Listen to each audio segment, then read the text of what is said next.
கழுதை, பேசுகிற ஒரு கழுதை, சாட்சியா நிக்கிற ஒரு கழுதை. ஆண்டவர் பூமியில கழுதைகளை கூட இப்படி படைச்சு இப்படி எல்லாம் வச்சிருக்கார். இதெல்லாம் பார்த்து நம்ம பாடங்களை கற்றுக்கொள்ள ஆண்டவர் சொல்லித்தரார்.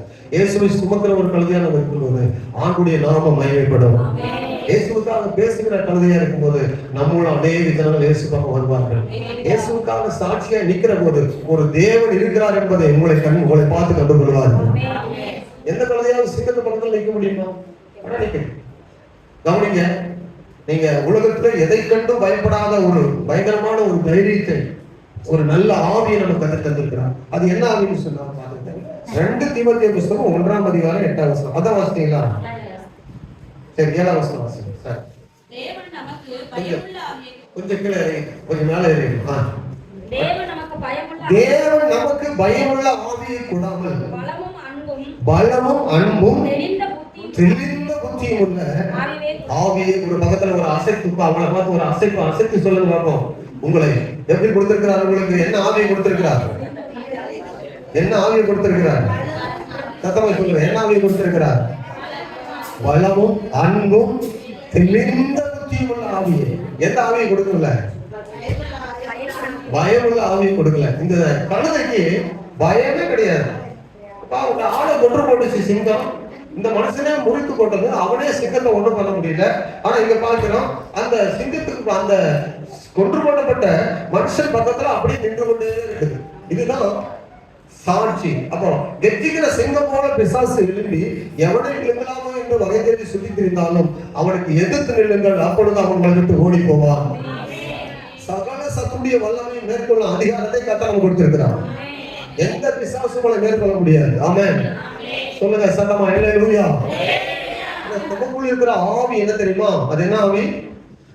பலமுள்ள ஆவி, பயமில்லாத ஆவி, திடமான ஆவி, தெளிந்த ஆவி, எதை கண்டும் கலக்கம் இல்லாத ஒரு ஆவி. அப்போ நமக்கு கொடுத்திருக்கிற அபிஷேகம் ஆண்டவர் எதற்கும் பயப்படாத ஒரு ஆவியை நமக்கு தந்திருக்கிறார். உலகத்தை கண்டோ, வியாதிகளை கண்டோ, துன்பங்களை கண்டோ, பாடுகளை குறித்தோ, அல்லது கேஸ் கிடைக்கல, அல்லது அரசாங்கம் இப்படி எல்லாம் ஏத்திருச்சு விலைய, வேலை கிடைக்கல, ஒரு விளைவினை வந்துருச்சு, எதை கண்டும் பயப்படாத ஒரு ஆவி நமக்கு. சத்தமா சொல்லுங்க பார்ப்போம். ஆமா, என்ன சூழ்நிலை நடந்தாலும் நம்ம பயப்பட மாட்டோம். வேதம் சொல்லுகிறது, நமக்கு ஆண்டவர் என்ன ஆவி தரவில்லை? பயமுள்ள ஆவி தரவில்லை. என்ன? பரலோகத்தில் தேவனுடைய சொந்த குமாரனை கொடுத்தவர் தன்னுடைய ஆவியை நமக்கு கொடுத்திருக்கிறார். பயப்படக்கூடாது, எதை கண்டு பயப்படக்கூடாது. ஆனா ஆண்டவருக்கு மட்டும் பயப்படணும். அல்லேலூயா சொல்லுங்க. சோத்திரம். எதை கண்டு என்ன செய்யக்கூடாது. ஆனா எல்லாவற்றுக்கும் நீங்க என்ன செய்ய மாட்டீங்க? பயப்படுறீங்க. ஆண்டவருக்கு மட்டும் பயப்பட மாட்டீங்க. நிறைய பேருடைய வாழ்க்கையை பார்க்கும்போது எல்லாவற்றுக்கும் பயப்படுவாங்க. செல்போன்ல சார்ஜ் இல்ல, அதை எடுத்துக்கொண்டு போகும்போது சார்ஜ் இல்லையா, அதுக்கு ஒரு பயம். பேசுறதே ரீசார்ஜே இல்லை, அதுக்கு ஒரு பயம். பிறகு என்னது? தலைவலி வந்துருச்சுன்னா ஐயோ தலைவலி வந்து, அதுக்கு ஒரு பயம். கால் வந்துருச்சுன்னா காலே வலிக்குது, அதுக்கு ஒரு பயம். இதுக்கெல்லாம் பேச்சிலே பயம் தெரியுது. ஆனா கர்த்தருக்கு மட்டும்தான் பயம் நமக்கு தேவை. மீதி எல்லாம் கால் வழியா அது போகும், எல்லாம் போகும். நம்ம சொல்லணும், ஒன்றுக்கும் பயப்படக்கூடாது. வேதம் சொல்லுகிறது, ஒன்றுக்கும் கவலைப்படாமல், ஒன்றுக்கும் பயப்படாமல் நீங்கள் தைரியம் உள்ளவர்களா இருக்க வேண்டும். ஒன்றும் உங்களை சேதப்படுத்த மாட்டாது என்று சொன்னாரு. 10ஆம் அதிகாரத்துல 19ஆம் வசனத்துல, லூக்கா சுவிசேஷம் 10:19 பிசாசுகளை துரத்துவீர்கள். ஆமென். பேய்கள், அதான் பிசாசுகளை துரத்துவீர்கள். இதோ சர்ப்பங்களையும் தேள்களையும் எடுக்கவும் மிதிக்கவும் சத்துருடைய சகல வல்லமையை மேற்கொள்ளவும் உங்களுக்கு அதிகாரம் கொடுக்கிறேன். ஒன்று உங்களை என்ன செய்யாது? ஒன்று உங்களை, நீங்கள் தைரியமாக கர்த்தருடைய பிள்ளைகளாக நிற்க வேண்டும். சாட்சியா நிற்கணும். எப்படி நிற்க வேண்டும்? ஆமா. ஐயோ இந்த மனுஷனே தீர்க்கதரிசியே செத்து போனானே, நான் இங்க இருந்து என்னை இந்த சிங்கம் கொண்டு விடுன்னு சொல்லி பயப்படக்கூடாது.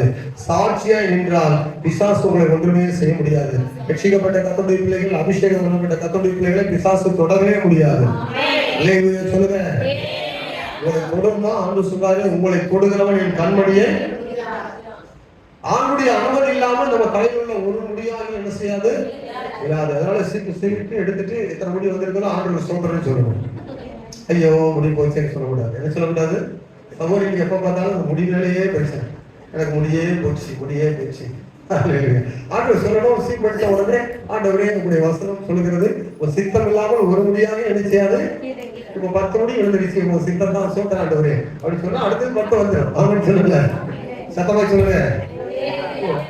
அவருடைய சித்தம் இல்லாம ஒன்றும் நடக்காது என்பதுதான் அவருடைய மிகப்பெரிய தைரியம். அப்போ நம்ம கழுதையா இருக்க வேண்டும், குதிரையாய் மாறிடக்கூடாது. நம்ம என்னவா இருக்க வேண்டும்? ஒட்டக சீனியா மாறிடக்கூடாது.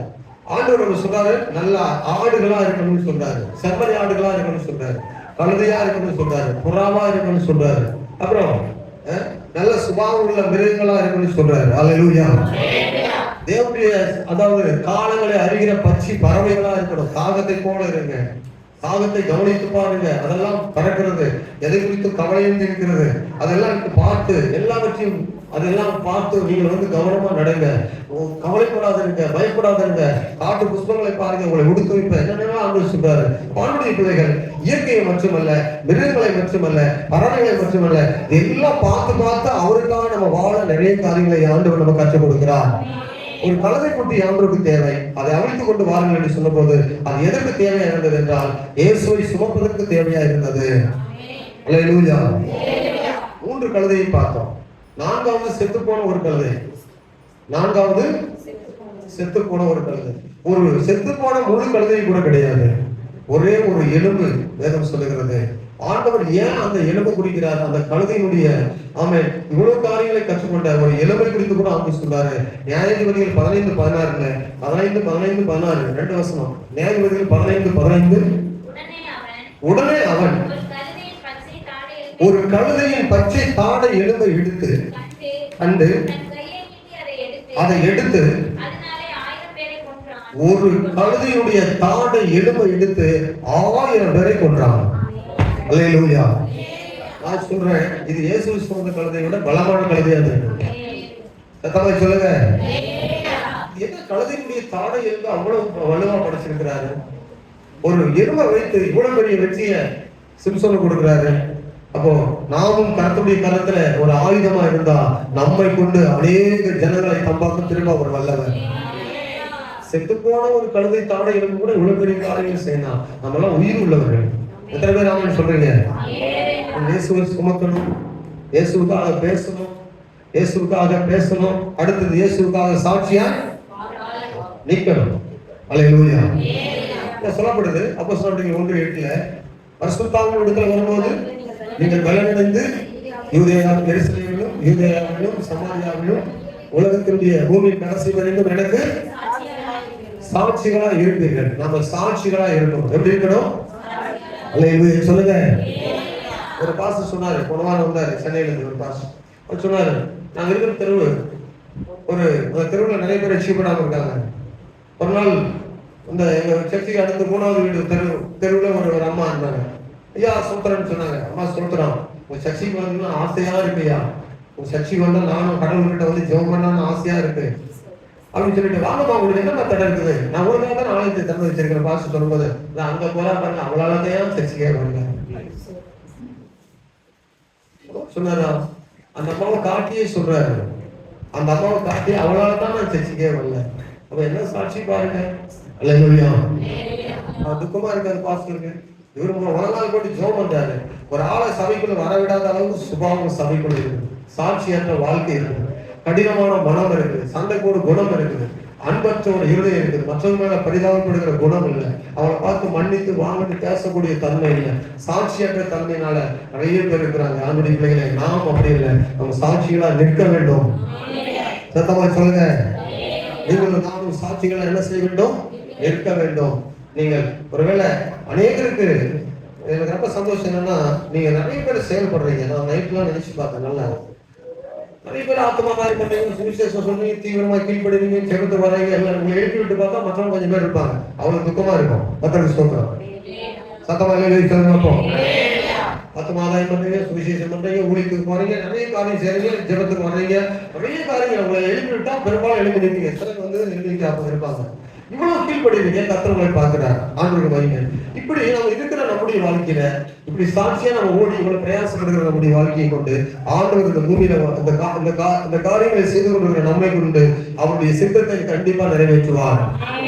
நீங்க எல்லாரும் அப்படி மாறணும், எல்லாரும் அனுபவப்படணும். ஜெபத்துல, சாட்சியில, வாழ்க்கையில அப்படி எல்லாரும் ஒன்று போல இருக்கிற போது ஒருவர் பாரத்தை ஒருவர் சுமந்து ஒருவருக்கு ஒருவர் அன்புள்ளவர்களா இருந்து இயேசு கிறிஸ்துவினுடைய நாம மகிமைக்காக அவரை உயர்த்துகிறவர்களா இருக்கிற போது கர்த்தர் நிச்சயமாக உங்களை மேன்மைப்படுத்துவார். ஆண்டவர் கழுதையை பற்றி சொன்னார். ஆண்டவர் என்ன செய்தாரு? கழுதையை பற்றி சொன்னார்.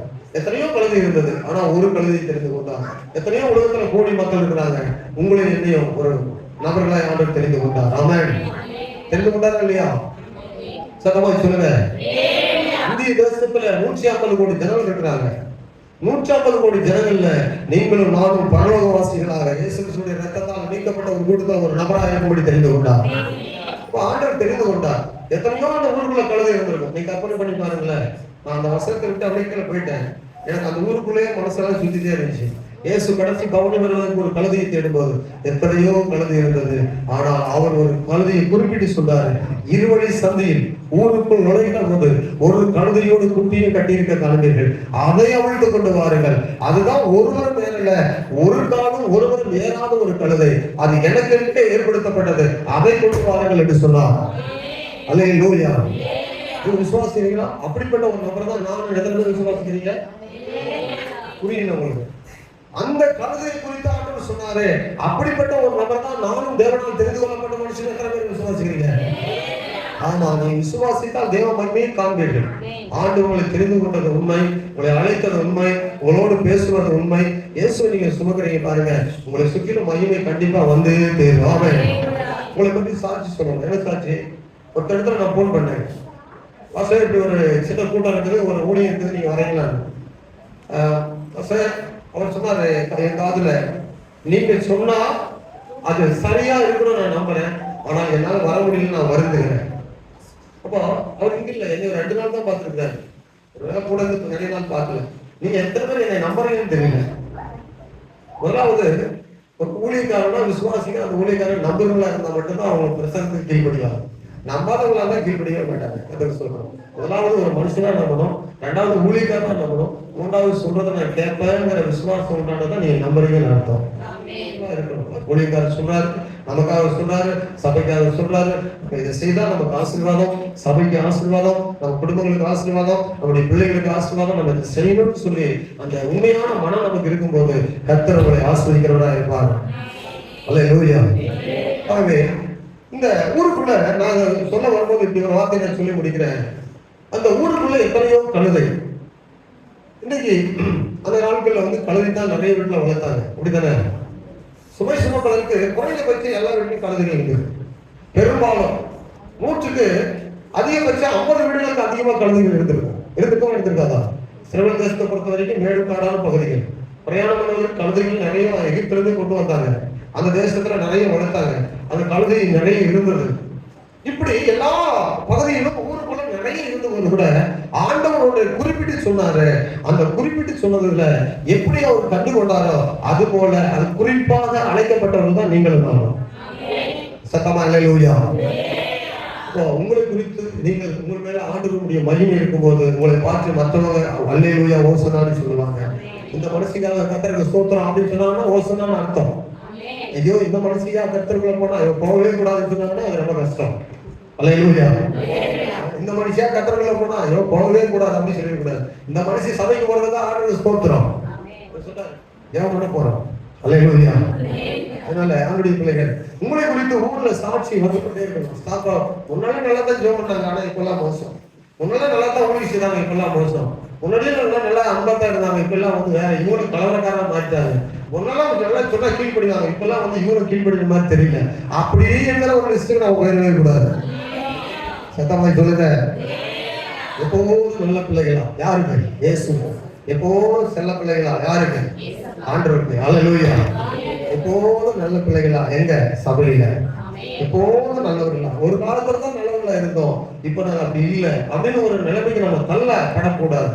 உங்களுக்கு சில எதிரடையான காரியம் நடக்கும், சில சோர்வுகளை பிசாசு கொண்டு வருவான், சில பிரச்சனைகள் வரும். அதெல்லாம் தாண்டி நாங்கள் எப்போதும் ஆண்டுடைய பிள்ளைகள் தான். அப்படின்னு சொல்லி நம்ம இயேசுவை சுமக்க ஆரம்பிச்சா இயேசு உங்களை ஒரு நாள் மகிமைப்படுத்தி காட்டுவார். ஏன்னா உங்களை விசேஷமா தெரிந்து கொண்டிருக்கிறார். ஒரு நபரை குறித்து ஆண்டவர் தெரிந்தெடுத்து அவன் சபைகளை கொண்டு வருவார் என்றால் அவர் திட்டம் இல்லாமல் கொண்டு வர மாட்டார். ஆகவே உங்களை குறித்து நீங்கள் சுமக்கிற இயேசுவை உலகம் பார்த்து ஓசனா என்று சொல்லக்கூடிய அளவுக்கு ஒரு மகிமையான வாழ்வுக்கு நம்ம அழைத்திருக்கிறார். உலகம் படிடுவோம். ஒன்று, ஓசனா பாடுவதற்கு ஊர் சுற்றி அன்றைக்கு பவனி வருவதற்கு ஆமென் தெரிந்து கொண்ட ஒரு கழுதை இயேசுவை சுமக்கிறதா இருந்தது. ஆமென் அல்லேலூயா. இரண்டாவது, இயேசு தெரிந்து கொண்ட ஆமென் படைத்த ஒரு மிருகம் ஆங்கிலேய இடத்துல பேசுகிறதா இருந்தது. மூன்றாவது, ஒரு மகிமையான காரியத்தை சாட்சியாக நின்று கொண்டே இருந்தது. நாம் சாட்சியாக இருக்க கர்த்தரால் அழைக்கப்பட்டிருக்கிறோம்.